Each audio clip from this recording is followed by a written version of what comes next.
Hello दोस्तों। आज हम लोग देखेंगे बिहार पुलिस के लिए काफ़ी ज़्यादा इम्पोर्टेंट क्वेश्चन। ये सीरीज जो है आपको प्रीवियस ईयर क्वेश्चन होगा जो कि काफ़ी बार जो है पूछा गया है, यानी वो रिपीटेड क्वेश्चन होगा जो काफ़ी बार पूछता आ रहा है। तो आपके लिए काफ़ी ज़्यादा बेहतर रहने वाला है। जैसे कि आपका री एग्ज़ाम डेट आ गया है तो इसके लिए जो है प्रिपरेशन भी स्टार्ट कर दीजिए। तो आइए देखिए पहला क्वेश्चन है, साइलेंट वैली या मूक घाटी किस राज्य में अवस्थित है? साइलेंट वैली या इसे मुक कहेंगे, मुक घाटी किस राज्य में अवस्थित है? तो ये क्वेश्चन जो है काफ़ी बार रिपीट किया गया है, तो इस सारे क्वेश्चन को जो है आप अच्छे से याद कर लेंगे और इससे रिलेटेड भी फैक्ट आपको हम बताते रहेंगे। तो देखिए, साइलेंट वैली जो है ये कहाँ है? तो ये आपके केरल में है। कहाँ है? केरल, यानी ऑप्शन नंबर डी जो है इसका बिल्कुल राइट हो जाएगा। जैसे कि आपसे पूछा जाए कि फूलों की घाटी, कौन सी घाटी?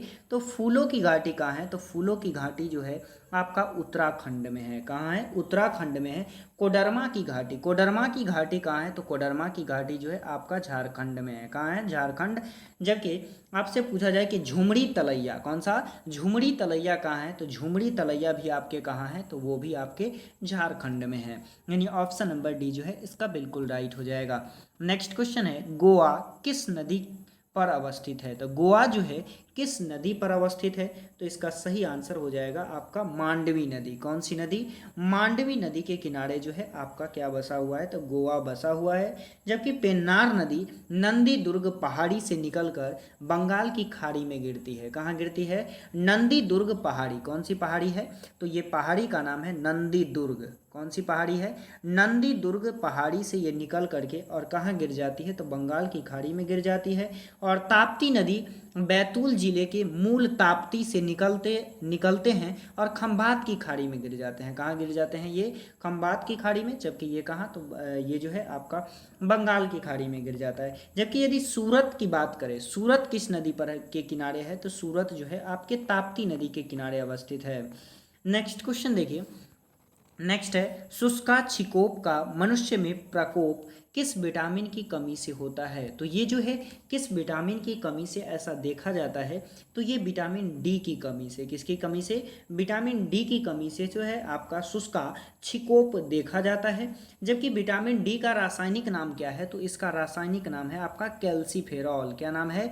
विटामिन डी का जो रासायनिक नाम है वो है आपका कैल्सीफेरॉल। क्या नाम है इसका? कैल्सीफेरॉल है। जबकि यदि विटामिन डी की कमी से कौन सी बीमारी होती है? तो विटामिन डी की कमी से जो है आपका रिकेट्स होता है। कौन सी बीमारी होता है?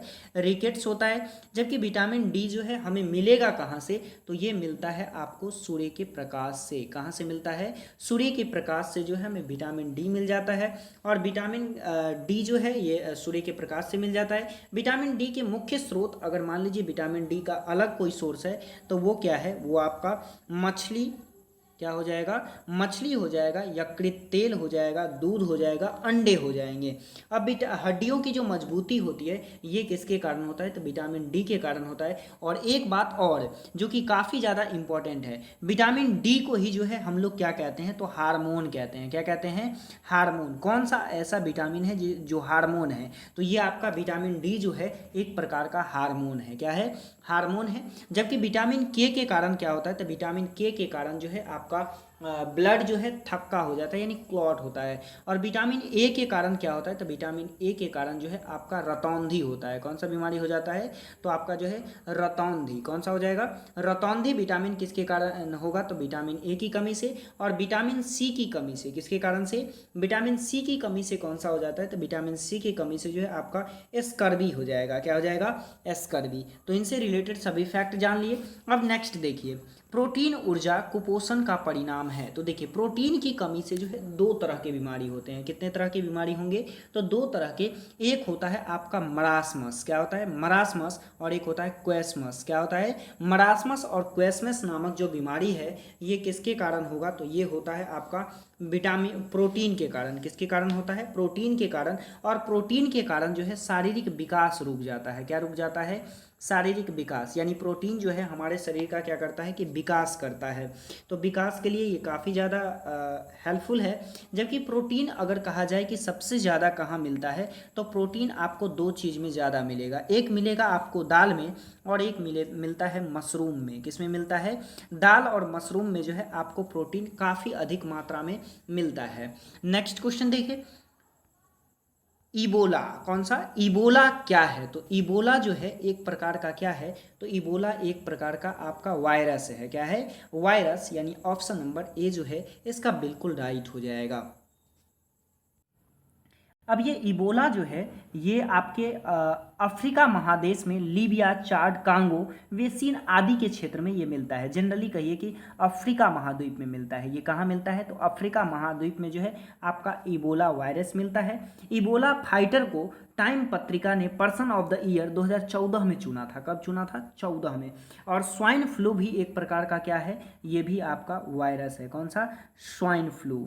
स्वाइन फ्लू भी क्या है? तो ये भी आपका वायरस है, तो इसे आप याद रखेंगे। नेक्स्ट क्वेश्चन देखिए, नेक्स्ट है तारों का रंग निर्भर करता है। तो तारों का जो रंग निर्भर करेगा वो किस पे करता है? तो उसके तापमान पे करता है। किस पे करेगा? तो उसके तापमान पर जो है तारे का रंग निर्भर करता है। तारे का रंग पृष्ठ ताप द्वारा निर्धारित होता है, जबकि तारे का जो है अपेक्षाकृत लाल रंग होते हैं। तारे का जो रंग होते हैं जनरली वो कैसा होता है? तो ये जो है आपके लाल रंग होते हैं। तो ऑप्शन नंबर ए जो है इसका बिल्कुल राइट हो जाएगा। नेक्स्ट क्वेश्चन देखिए, नेक्स्ट है भारतीय संविधान का कौन सा अनुच्छेद, भारतीय संविधान का कौन सा अनुच्छेद छुआछूत उन्मूलन से संबंधित है? तो कौन सा अनुच्छेद जो है छुआछूत से रिलेटेड है? तो इसका सही आंसर हो जाएगा आपका ऑप्शन नंबर सी। कौन सा हो जाएगा? ऑप्शन नंबर सी जो है ये आपके छुआछूत से रिलेटेड है। किससे है? छुआछूत से। तो इसे आप याद रखेंगे।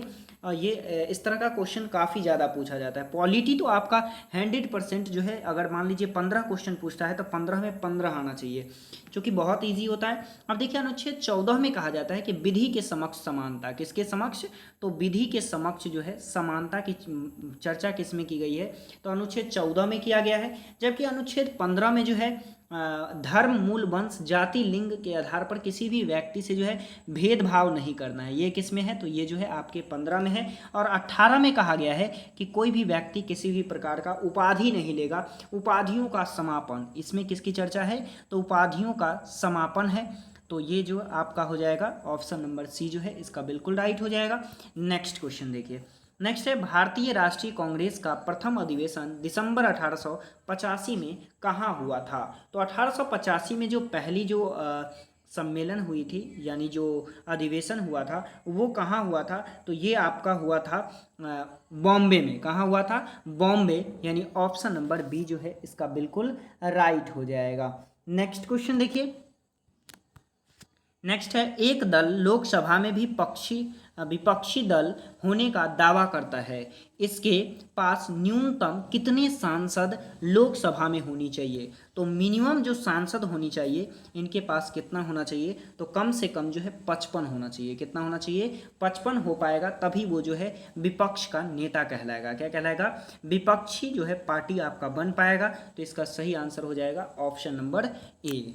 नेक्स्ट देखिए, भारत में स्वतंत्रता के बाद प्रथम आम चुनाव कब संपन्न हुआ?